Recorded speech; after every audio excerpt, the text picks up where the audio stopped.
आप देख रहे हैं SPN 9 न्यूज। लोकसभा की सदस्यता से बाहर हो जाती हैं महुआ मोइत्रा। इससे पहले देखा गया कि राहुल गांधी की भी संसद सदस्यता गई थी।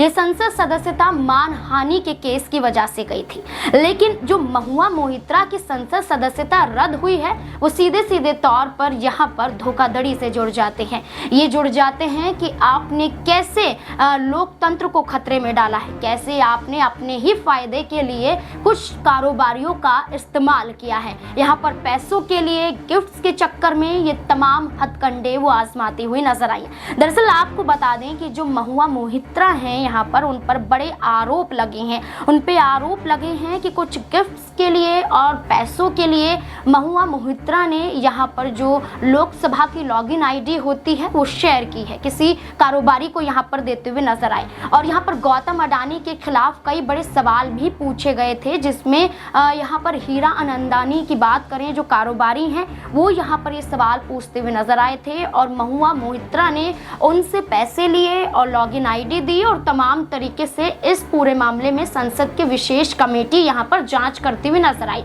जांच के तहत बीते दिन ये फैसला सुना दिया गया कि यहाँ पर महुआ मोइत्रा की संसद सदस्यता रद्द कर दी गई है। लेकिन ये कहा जा रहा है कि संसद सदस्यता रद्द हुई है तो अब महुआ मोइत्रा के पास विकल्प क्या बचे हैं, क्या कोई रास्ता बचा है, या लोकसभा के चुनाव से पहले ही उनका चुनावी सफर यहाँ पर खत्म होता हुआ नजर आ रहा है। तो यहाँ पर कई विशेषज्ञ हैं जो कई बड़ी बातें बोलते हुए नजर आते हैं। महुआ मोइत्रा की संसद सदस्यता बेशक रद्द हुई है, लेकिन ये कहा जा रहा है कि महुआ मोइत्रा इस पूरे मामले में एक फिर से पुनर्विचार यहाँ पर लोकसभा के स्पीकर के आगे एक पत्र लिख सकती हैं, यानी कि सीधे तौर पर वो ये कह सकती हैं कि इस पर दोबारा से विचार किया जाए, यानी कि संसद सदस्यता बहाल हो सके।